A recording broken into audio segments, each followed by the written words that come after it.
Today's video will be taking a look at the HK-87 assassin droid, based upon their appearance from the Ahsoka series. So this guy is the next evolution of the HK droid. Of course, we had HK-47 in the Knights of the Old Republic game. Then in the second game, we had the HK-50s and the HK-51s for a brief period of time. And then now it's interesting that, was it 4,000 years later, that they're up to an HK-40 or HK-87 at this point. And, you know, to me, looking at these guys, they look like a proper evolution, I would say. In fact, I'll just go ahead and bring out all the samples right here. I don't know if they look better per se, but I can definitely see that. Yeah, they definitely look like an HK droid. Who knows what the history behind them is, or if they even went through all the sequencing numbers, or if they skipped around. That'd be an interesting lore in Star Wars history to go over 4,000 years of the HK droids, and then what about HK-1, and then HK-2, and then 10, and so on. It'd be an interesting story to tell. Unfortunately, not Hasbro, but the expanding universe even, and I'm sure the Disney canon as well. A lot of times they skip around with some of these sequences, and then they end up never writing the story for the in-betweens. And that might end up being the case with HKs here. So for the action figure itself, I've been wanting to get some of the HK droids in my collection for a while now. I keep neglecting on the Mandalorian version of the HK-87 droid for the Black Series line, and every time I see it, I was like, no, I'll get it some other time. And it was the same thing with the Black Series version of this bright red one here. I see it in stores, or I see it online for a good price, and I'm like, yeah, I'll hold off on it for another time.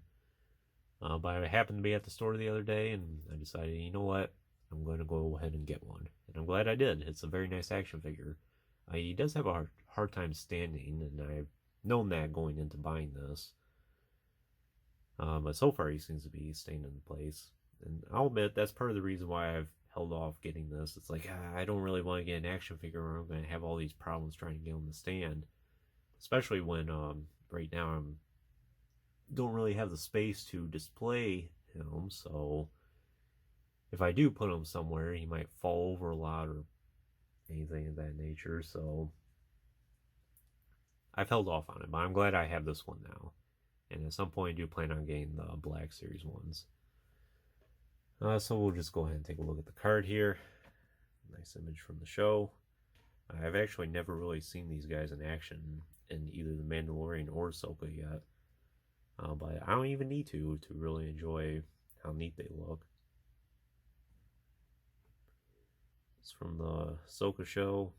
From my understanding, these droids are basically like the guardians of Morgan Elsbeth. We do have reviewed on the channel. This is VC294. Some of the other figures, Thrawn's on the channel, Morgan's on the channel, Ahsoka, the Mandalorian version's on the channel, same exact thing. Of course, now this guy is Grand Inquisitor. I'm kind of tempted to get that one. We'll see. It's not really a priority though. Boba Fett, I don't really have any intentions on getting. Same with this Luke. And Moff Gigeroid, I said I wasn't going to get him, but I went ahead and got him at the same time as this figure. He's been just sitting on the shelves for a while. I was like, you know what? He does look pretty good, so I'll go ahead and get him. So at some point, I probably will review him and the Sokka collection figure.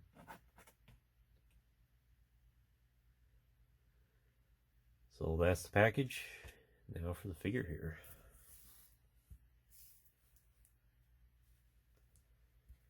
So he is very posable. You can get him in just about any stance you really want. It's a nice helmet sculpt. I can definitely see the HK resemblance a little bit. Of course, it's far removed from what we got with 47 here. You can kind of see the evolution. It kind of reminds me of like a helmet.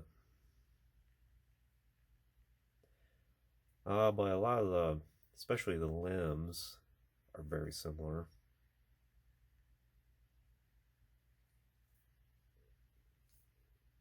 Be nice to get a troop builder pack of these guys as well. No reason why we couldn't. Same with the HK-50s.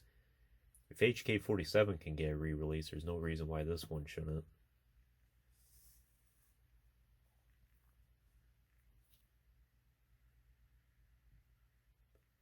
So he has a nice red color scheme around, kind of a rusty red even. You can see he's got a little bit of weathering and battle damage on him. He's seen a little bit of action. But he does have a lot of nice detail in his armor. Very impressed with that. Very skinny.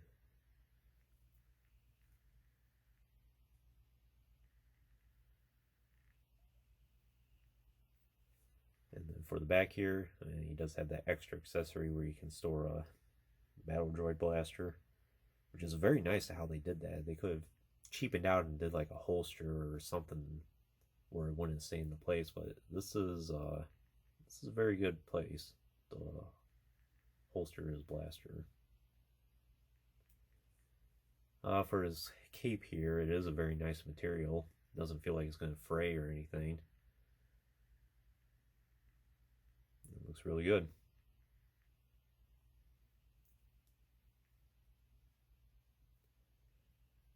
In terms of the articulation, he does have that ball joint at the head, then hinged shoulders and elbows.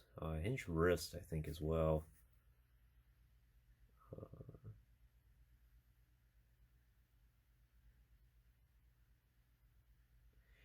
And it's hard to tell if it's a hinged wrist. I tried seeing if they're a little bit of a hinge earlier, and I don't really want to risk breaking that because that's a very small joint there.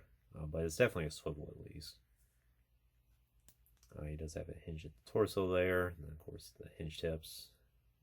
Swivel thigh is actually right there. It's interesting, instead of at the joint. And hinge knees and rocker ankles as well. In terms of weapons and accessories, of course, he has the battle droid blaster, which, as far as I can tell, it's the same exact mold that we've gotten with so many of the other battle droids in the past. And that's how the holster looks there. You just pin that into place.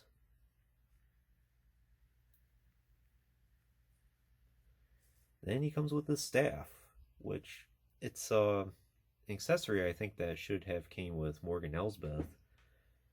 I don't know if she used this in the series Ahsoka or not, but you know, it would have been a nice handy accessory that she could have used and gave a little bit more value. But it's a very nice staff, and he holds it well in each hand.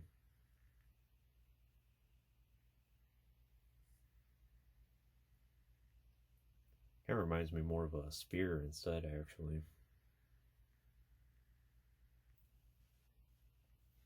I'm sure this cape here you can take off. You would have to pop his head off, though. It's not something that just slips on and off.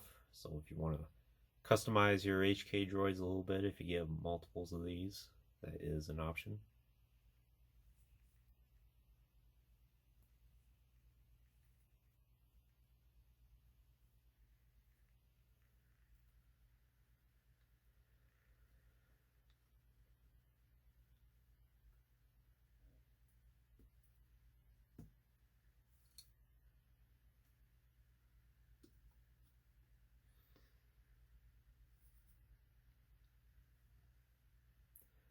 But other than that, what more can I really say about him? I think I've showed you just about everything that there is to show about him. Like I said, it would be nice to get a troop builder pack of these. A lot of times these days, I don't see the action figures really moving in stores. But these HK droids, usually they are gone within days after being put out on stock. At least that's just my observation of it. And it's a great action figure to have. Is it worth $16.99 though? That's a little debatable. For being an army builder, $16.99 would be a lot to ask for. I mean, my goodness, just 3 of these guys would be way over. Yeah, see, he has a hard time standing usually. But I think we can kind of correct that here. Let's see. Hopefully that works. But yeah, I was saying 3 of these guys would be almost $60, which is quite a bit for an army builder. It would be nice to get a troop builder pack of these. There's no reason why they couldn't. It'd just be a straight repack.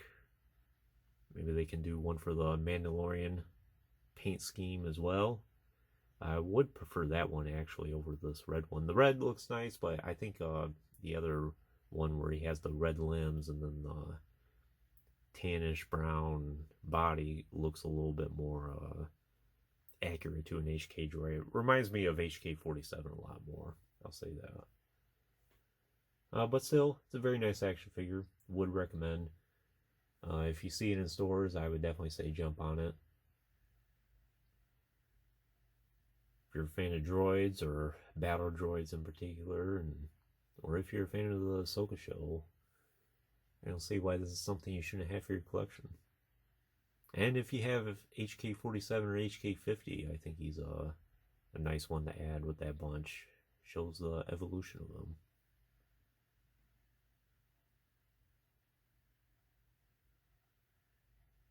Well, anyways, that concludes this review. I hope you enjoyed it. Stay tuned for plenty more reviews in the future. There'll always be lots more to come.